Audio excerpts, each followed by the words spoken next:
The stars stretched into long lines as the Earth exploration vessel Prometheus exited the jump point. Captain Tae-ho Kim blinked twice as the ship's systems returned to normal. He had made 30 jumps before, but the strange feeling in his stomach never went away. "Jump complete, Captain," said Han, the young navigation officer.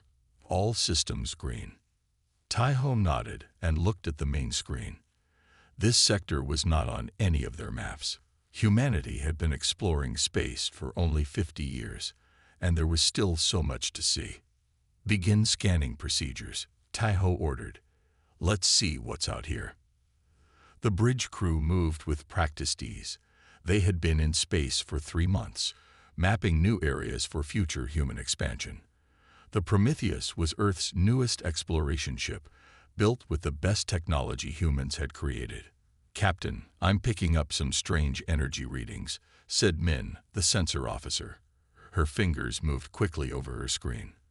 "About 300,000 kilometers from our position." Tae-ho frowned. "Natural or artificial?" "Definitely artificial, sir. Too regular to be natural." This was unexpected. In 50 years of space exploration, humans had found signs of long-dead civilizations, but never an active one. Tae-ho felt his heart beat faster. "Show me," he said. The main screen changed to show a small station orbiting a moon. It had a strange design with curved sections and odd angles that no human would make. "Are you seeing this?" Tae-ho asked quietly. The bridge was silent. Everyone stared at the screen. "First contact," whispered Han. "We're about to make first contact." Tae-ho took a deep breath. "Send the first contact package on all frequencies. Keep our shields down to show we're peaceful. Move us closer, but slowly." The first contact package was a series of simple mathematical equations and basic information about humans, designed to show peaceful intentions to any intelligent species they might meet. "Package sent, Captain," reported Ju, the communications officer. No response yet. The Prometheus moved slowly toward the alien station. Minutes passed with no response. "Maybe they don't understand our signals," suggested Min. "Keep sending," Tae-ho ordered. "And scan that station more carefully. I want to know what we're dealing with." Min worked her controls. "It seems to be a military outpost, Captain. I'm detecting weapon systems and, wait, they're powering up." Tae-ho didn't hesitate. "Shields up. Evasive pattern delta." The Prometheus barely moved in time. A bright beam of energy cut through space where they had been seconds before. "They're firing on us," Han shouted unnecessarily. "I can see that," Tae-ho replied calmly, though his mind was racing. "Return fire. Target their weapons only." "No, sir," said Jae-hoon, his second in command. "First contact protocol is clear. We don't fire first, and we don't fire second, if we can escape." Tae-ho nodded. Jae-hoon was right. "Prepare for emergency jump. Get us out of here." Another beam hit the Prometheus, making the ship shake. "Shields at 82%, Captain," reported the systems officer. "We can take a few more hits, but not many." "Jump engines need 2 minutes to prepare," Han added, his voice tight with stress. "We might not have 2 minutes," Tae-ho muttered. He made a quick decision. "Activate the damper." Jae-hoon looked at him with wide eyes. "The damper? But sir, that's classified technology. We're not supposed to." "I know what we're supposed to do," Tae-ho cut him off. "But I'm not losing my ship or my crew." "Activate it." Jae-hoon hesitated only a moment before entering his command code along with Tae-ho's. A new system came online. The damper was Earth's newest defense technology. It created a field that absorbed energy weapons and weakened them. No other human ship had it yet. The Prometheus was testing it in secret. The alien station fired again. This time, when the beam hit the ship, it spread out across the shields in a strange pattern, much weaker than before. "Damper working at 90% efficiency," Jae-hoon reported. "Shields holding at 79%. 1 minute to jump capability," Han added. On the screen, the alien station's weapons glowed, preparing to fire again. They're changing frequency, Min warned. Trying to get through our defenses. Tai-ho gripped his chair. Rotate damper frequencies. Don't let them lock on. The next beam hit, spreading across the shields in the same way. Still holding, Jae-hoon confirmed. Damper adjusting automatically. 30 seconds to jump. Han counted down. The alien station launched small ships now. They moved quickly toward the Prometheus. Fighter craft, Min identified. 6 of them, heavily armed. Jump engines at 95%, Han reported. Almost there. The fighters began firing. Smaller beams hit the Prometheus from multiple directions. The ship shook harder.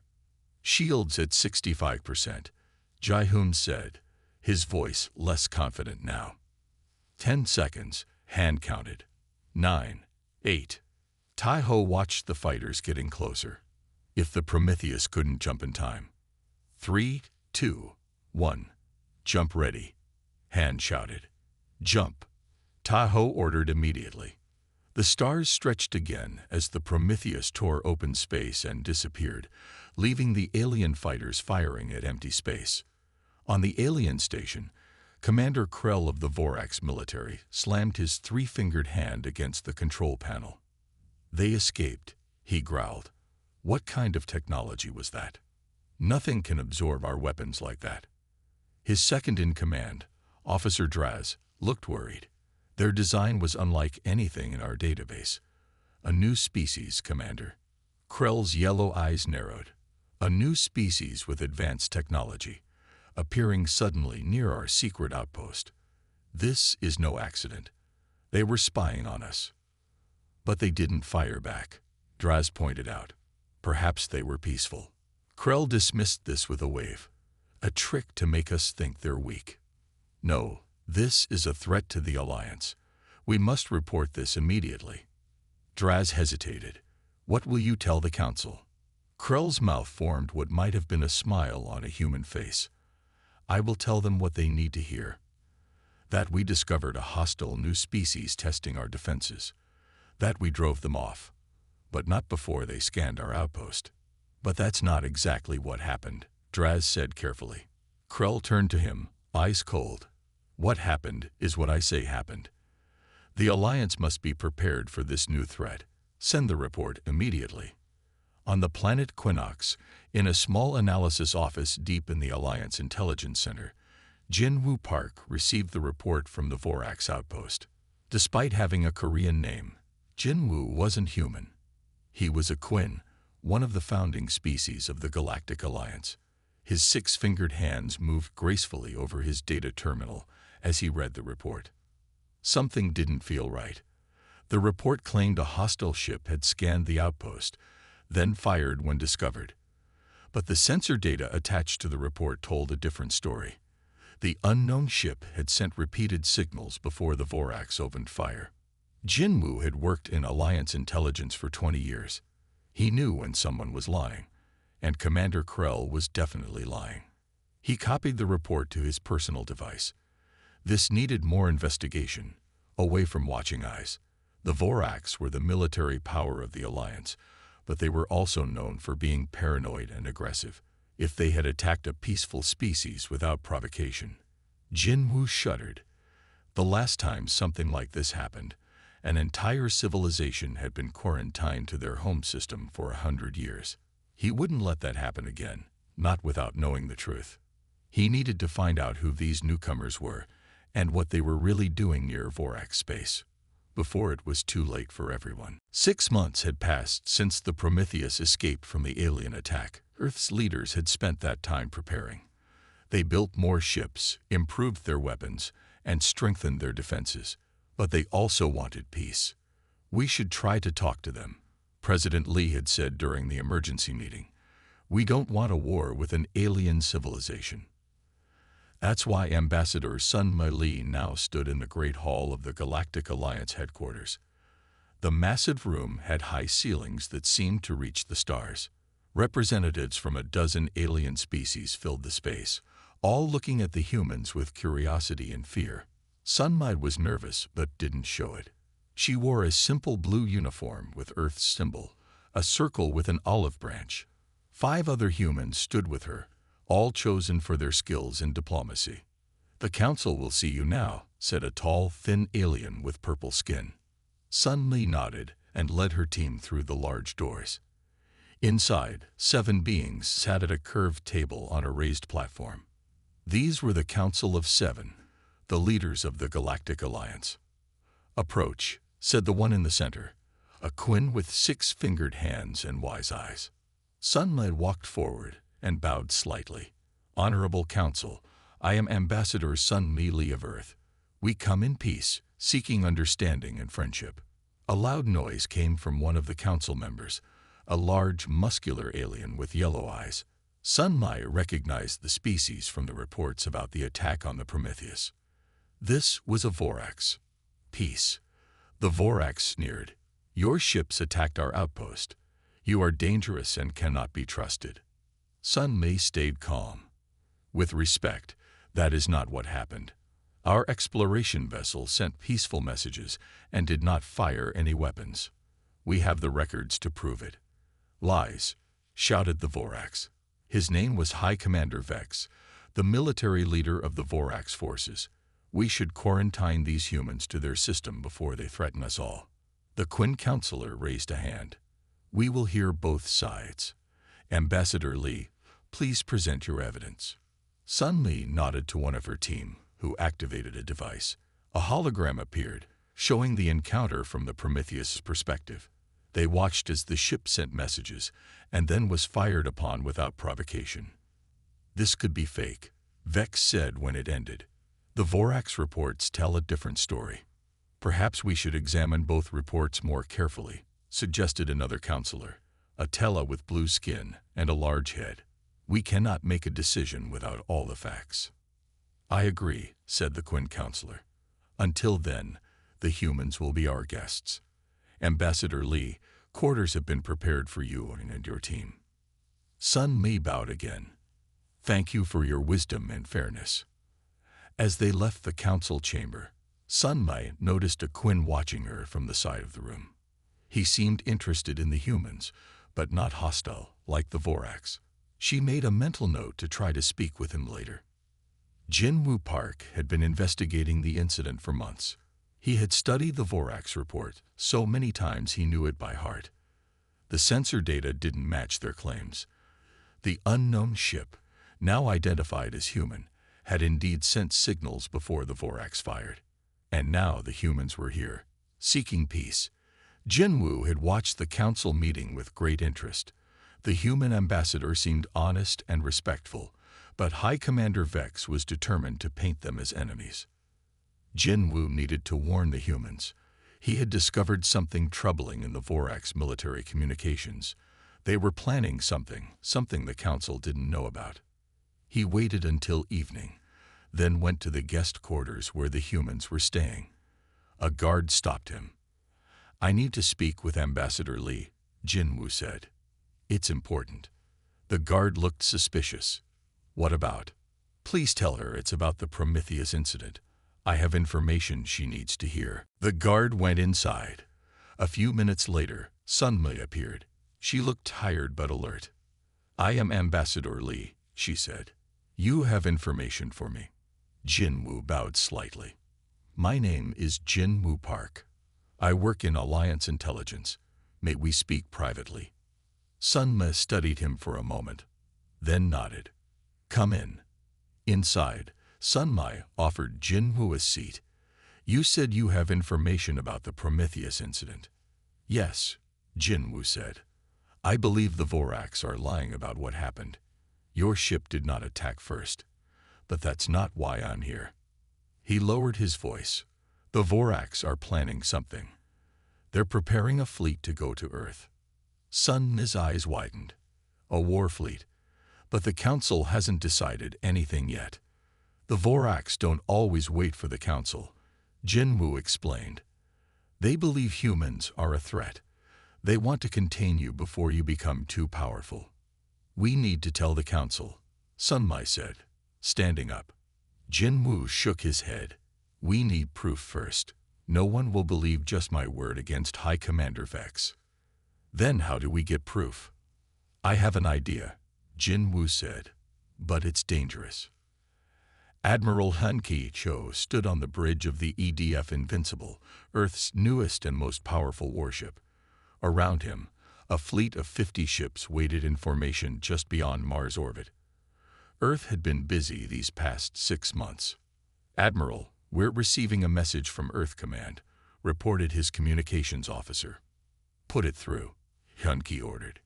The face of General Park appeared on the screen.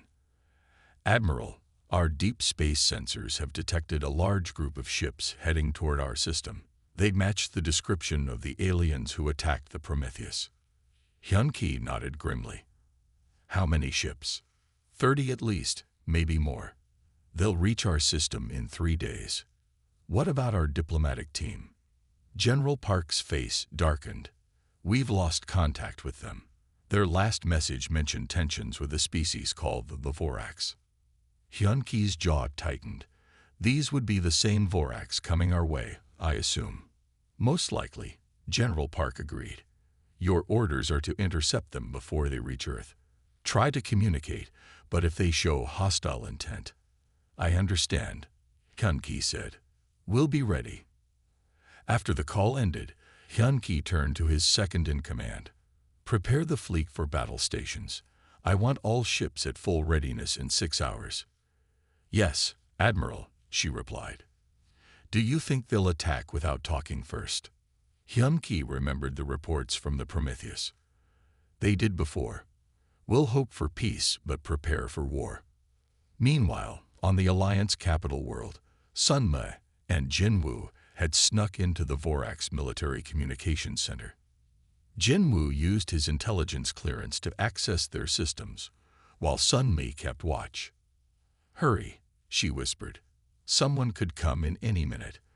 Almost there, Jin Woo said, his 6 fingers moving quickly over the control panel. Look at this. Sun Me read the screen and gasped. The Voraks fleet had already left for Earth. The orders, signed by High Commander Vex himself, were clear.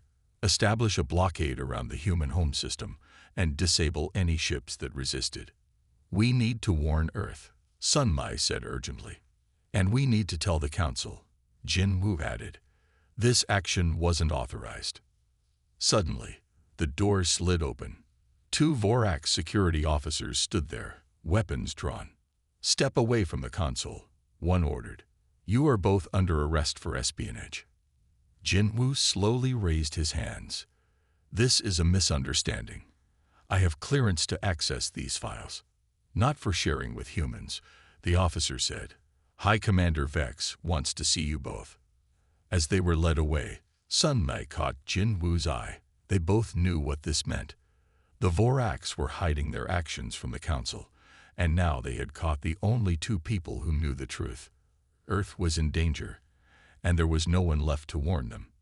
The storm that had been gathering was about to break, and humanity would face its first interstellar conflict alone. But the Voraks were about to learn something important. Humans were not as helpless as they appeared, and Admiral Hun Ki-cho was not someone who would surrender without a fight. Commander Krell stood proudly on the bridge of the Voraks flagship, Conqueror. 30 warships followed behind him. The largest fleet the Voraks had sent anywhere in 50 years. He felt sure this would be enough to handle the primitive humans. We are approaching the edge of the human solar system, his navigator reported. No signs of resistance yet. Krell smiled. They probably don't even know we're coming. High Commander Vex was right to act quickly before these humans become a real threat. Officer Draz looked less certain. Sir, shouldn't we at least try to contact them first? The Council hasn't officially approved this mission. The Council moves too slowly, Krell replied. By the time they finished talking, these humans could have built more ships with that strange technology. We're doing the Alliance a favor. The fleet moved forward, passing the outer planets of the solar system. They expected no resistance until they reached Earth. But as they passed the orbit of a large gas planet, their sensors came alive. Commander, the sensor officer called out. Multiple ships detected ahead. Krell frowned. How many? 50. No, 55 ships. They're in formation, directly in our path. Impossible, Krell muttered. Intelligence had reported that humans had only a handful of space-worthy vessels. Show me. The main screen displayed the human fleet. Krell's eyes widened. These weren't the simple ships they had expected. These were warships, sleek and powerful, arranged in a perfect defensive formation. They were waiting for us, Draz said quietly. Krell straightened his uniform. He wouldn't show fear in front of his crew. It doesn't matter. Our ships are still superior. Open a channel to their fleet. The screen changed to show a human in a dark uniform with silver markings on the shoulders. His face was calm and showed no fear. This is Admiral Hun Ki-cho of the Earth Defense Force, the human said. You have entered Earth-controlled space without permission. State your purpose. Krell put on his most intimidating expression. I am Commander Krell of the Galactic Alliance. Your species has shown hostility toward the Alliance. We are here to ensure you pose no further threat. Hyum-Ki's expression didn't change. We have sent a diplomatic mission to the Alliance to resolve the misunderstanding. We have no hostile intentions. Your diplomats have been detained for espionage, Krell said, enjoying the surprise that briefly showed on the human's face. Now, you will power down your weapons and accept our blockade, or we will be forced to disable your ships.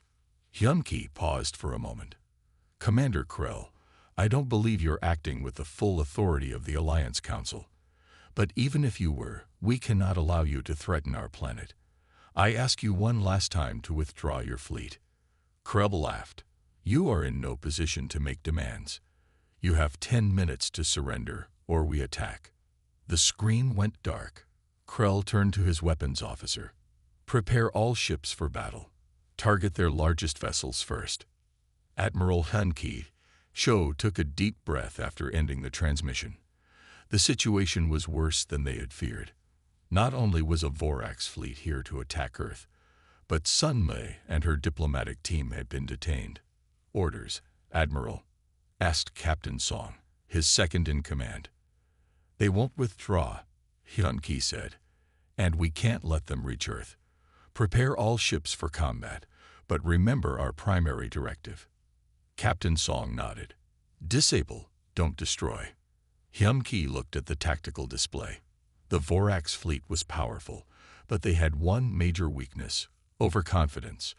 They didn't know what humans were truly capable of. Send the activation code to all ships, Hyun-Ki ordered. Deploy the ghost units. From the back of the human formation, 10 small ships moved forward. They were Earth's newest technology, vessels so advanced they hadn't been shared with anyone outside the military. Ghost units ready. Admiral, reported the tactical officer. Begin Phase 1, Hyun-Ki said. On the Conqueror, Krell watched the countdown timer. Only 2 minutes remained before they would attack. Suddenly, his sensor officer called out in alarm. Commander, new contacts. 10 small vessels moving at incredible speed. Krell looked at the screen. Track them. I can't, sir. Our sensors can't lock on. They're using some kind of stealth technology. Krell slammed his fist on his chair. All ships, open fire on the human fleet. Don't wait for the countdown. The Vorax fleet began firing, powerful energy beams shooting toward the human ships. But something strange happened. The human vessels moved with impossible speed and grace, avoiding most of the attacks. Those that were hit seemed protected by shields far stronger than anything the Vorax had seen before. They're too fast, the weapons officer reported. We can't get a solid lock. Then Krell noticed something else. The small ships, the ones they couldn't track properly, had disappeared. Where are those small vessels? He demanded. Before anyone could answer, the ship shook violently. We're being attacked from behind, Draz shouted. Impossible. There's nothing behind us. But there was. The 10 small ships had somehow moved around the entire Vorax fleet undetected. Now they were attacking from the rear, targeting engines and weapon systems with surgical precision. 3 of our ships report engine failures, the communications officer reported. 5 more report weapon systems offline. Krill couldn't believe what was happening. Return fire. All ships, focus on those small vessels. But the ghost units were nearly impossible to hit. They moved in ways that defied normal space travel, appearing to jump short distances instantly. Meanwhile, the main human fleet had begun its advance. Instead of firing destructive weapons, their ships emitted strange energy pulses that disrupted Vorax systems without destroying the vessels. "Commander, we've lost weapons on the Conqueror," the weapons officer reported, panic in his voice. 5 more ships report complete power failures. In less than 10 minutes, half the Vorax fleet was either drifting helplessly or unable to fight. Not a single human ship had been destroyed. Admiral Hyunki watched the battle with satisfaction. The ghost units were performing even better than expected, and the disruptor beams were working perfectly. "Sir, the Vorax flagship is disabled," reported Captain Song. 17 other enemy vessels are either powerless or have lost weapons. The rest are in disarray. Hyunki nodded. "Open a channel to Commander Krell." Krell's face appeared on screen again, but his confident expression was gone. Now he looked shocked and angry. "This is impossible," Krell shouted. "How did you?" "Commander Krell," Hyunki interrupted calmly, "your fleet is disabled. You cannot win this battle. I'm offering you a choice. Surrender now, and we will provide assistance to your damaged vessels. Continue fighting, and we will be forced to disable the rest of your fleet as well." Krell's eyes darted left and right, probably looking at status reports from his remaining ships. Finally, his shoulders sagged. We surrender," he said, the words clearly painful for him. "A wise decision," Hyunki replied. "Prepare to receive our engineering teams. They will help restore basic functions to your ships." After ending the transmission, Captain Song looked at Hyunki with confusion. "Sir, why are we helping them after they try to attack us?" Hyunki smiled slightly. "2 reasons, Captain. First, we're not monsters. We don't leave people to die in space, even enemies. Second, I want every Vorax soldier to return home with the same story. Humans could have destroyed them, but chose mercy instead." Unknown to either fleet, a small Alliance scout ship had been watching the entire battle from a safe distance. Inside, a young telescientist stared at his screens in amazement. "Did you record all of that?" he asked his pilot. "Every second," the pilot confirmed. "The Council won't believe it. The humans defeated the Vorax fleet without destroying a single ship." The Tele nodded, his large head bobbing with excitement. "This changes everything. The Vorax have been the military power of the Alliance for centuries. If these humans can defeat them so easily, we need to get this recording back to the Council immediately," the pilot said. "And someone needs to find out what happened to the human diplomatic team." As their small ship turned and jumped away, the Tele couldn't stop thinking about what he had witnessed. The humans hadn't just won a battle. They had changed the balance of power in the galaxy forever. The Great Council chamber was in chaos. Representatives from all Alliance species were talking loudly, some in fear, others in excitement. The recording of the battle between the human and Vorax fleets had been shown 3 times already. No one could believe what they had seen. The Queen Counselor banged a ceremonial staff on the floor. "Order. We must have order." Slowly, the noise died down. The 7 council members sat at their raised table, looking troubled. High Commander Vex was noticeably absent from his seat. "We face an unprecedented situation," the Queen Counselor said. "The Vorax fleet acted without council approval. They attacked a species seeking peaceful relations, and they were defeated in a way none of us thought possible." The Telecounselor spoke next. "The humans used technology far beyond what we believed they possessed. Yet they showed remarkable restraint. They disabled ships without destroying them. This suggests a civilization with both advanced capabilities and strong moral principles." The door to the chamber opened. 2 guards entered, escorting Sun Mi Li and Jin Wu Park. Their wrists were bound, but they walked with dignity. "Release them immediately," ordered the Qin counselor. A guard removed their restraints. Sun Mi bowed to the council. "Thank you, honored counselors." "Ambassador Li," the Qin counselor said, "we owe you an apology. You came in peace and were treated as a spy. This was wrong." "I accept your apology," Sun Mi replied calmly. "But what matters now is preventing further conflict." The telecounselor leaned forward. "We have witnessed your people's capabilities. Your fleet defeated the Voraks with ease. Many here fear what this means." Sun Mi nodded. "I understand. But I can assure you, Earth wants peace, not war. We developed our defenses because we had to. The universe is vast and unknown. We needed to be prepared." Before anyone could respond, the doors opened again. All heads turned to see Admiral Hyun-Ki Cho enter, flanked by 2 human officers. Behind them came Commander Krell, looking defeated. "Forgive our unexpected arrival," Hyun-Ki said, "but I felt the Council should hear directly from those involved in recent events." The Qin counselor gestured for them to approach. "Admiral Cho, your presence is welcome. We have many questions about what happened." Hyun-Ki bowed respectfully. "I am here to answer them honestly. But first, Commander Krell has something to say." All eyes turned to Krell. The Voraks commander looked around the room, then straightened his shoulders. "The reports about the first human ship were false. They did not attack us. We fired first. High Commander Vex ordered me to lie in my report." A shocked murmur ran through the room. Lying to the Council was a serious offense. "Why would Vex do this?" asked the telecounselor. "He feared the humans," Krell admitted.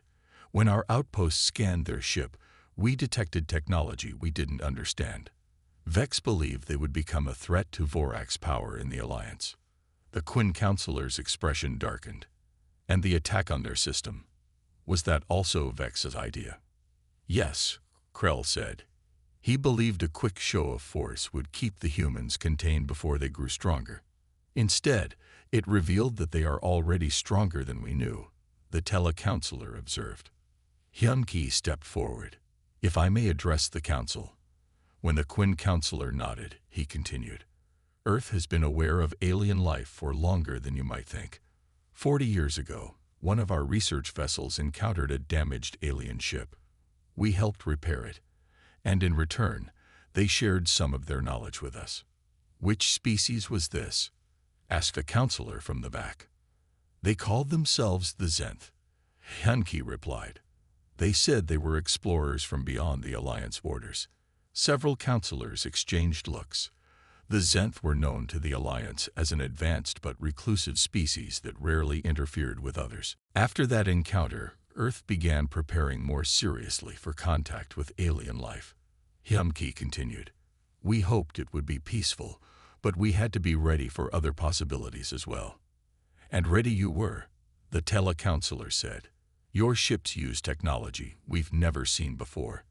Your ghost units could move in ways that should be impossible." Hyun-Ki smiled slightly. "Not impossible. Just using physics principles your scientists haven't discovered yet." This caused another stir in the chamber. The idea that humans might have scientific knowledge beyond the Alliance was both exciting and frightening. Sun Mi stepped forward. "Honored Council, Earth does not seek dominance or control. We seek friendship, trade, and mutual growth. The technology we used to defeat the Vorak's fleet was defensive, not offensive. We chose to disable ships rather than destroy them because we value life, even the lives of those attacking us." The council members looked at each other, having a silent conversation. Finally, the Qin counselor spoke. "High Commander Vex has been removed from the council for his actions. The Voraks will remain part of the Alliance, but their military authority will be reduced." He turned to Sun Mi. "Ambassador Li, the Council extends a formal invitation to Earth to join the Galactic Alliance as a full member. We would be honored to have your world's wisdom and perspective among us."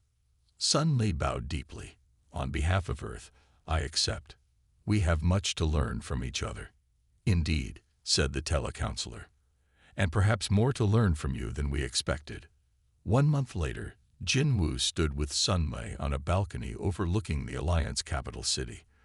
The lights of countless buildings stretched to the horizon under a sky filled with stars. It's been quite a month, Jinwu said. The Alliance hasn't changed this much in centuries. Sunmei nodded. Change was overdue. The Orcs had too much power for too long. Other voices needed to be heard. Your voice, you mean? Jinwu said with a smile. The newest council member. Sunmei looked embarrassed. She had been appointed as Earth's representative on the council, the first new addition in over 300 years. I still can't believe they chose me, she said. Who better? Jinwu asked. You showed courage and wisdom throughout this crisis, and having a human on the council helps ease fears about Earth's power. Is that still a concern? Sunmei asked. Even after all our assurances. Jinwu looked up at the stars. Some fear is natural. Your fleet defeated the Orcs so easily, and now reports from your system show you have hundreds more ships, not just the 55 that fought Commander Krell. We built them for defense, not conquest, Sunmei insisted. I know that, Jinwu said. But what truly amazes the Alliance isn't your ships or your weapons. It's how quickly you develop them. Other species take centuries to make the technological leaps you've made in decades. Humans are adaptable, Sunmei said. We learn quickly when we need to. Jinwu turned to face her. That's what fascinates me most about humans. You developed in isolation, on a single planet with limited resources, yet your creativity, your ability to imagine new possibilities, exceeds anything the Alliance has seen before. Sunmei smiled. Is that why you've been asking so many questions about Earth's history and culture? Partly, Jinwu admitted. I've been assigned to write a comprehensive report about humans for the Alliance database, but mostly, I'm just curious. They stood in comfortable silence for a moment, watching the city lights. You know what the Alliance feared most about humanity? Jinwu asked. Your unstoppable fleet. They thought your power came from your weapons. But it doesn't, Sunmei said. Jinwu nodded. I know that now. What makes humans truly unstoppable isn't your technology. It's your ability to imagine a better future and then work together to create it. Sunmei looked at the stars, thinking of Earth, so far away yet now connected to a galaxy full of new friends and possibilities. We have a saying on Earth, she said. The best way to predict the future is to create it. Jinwu smiled. I think the Alliance will learn much from humanity in the years to come. And we'll learn from you, Sunmei replied. That's what friends do. As they stood together under the alien sky, both knew that the chaos caused by humanity's unstoppable fleet had led to something unexpected. A new galactic order based not on fear and power, but on mutual respect and cooperation. And that was a victory greater than any fleet could win in battle.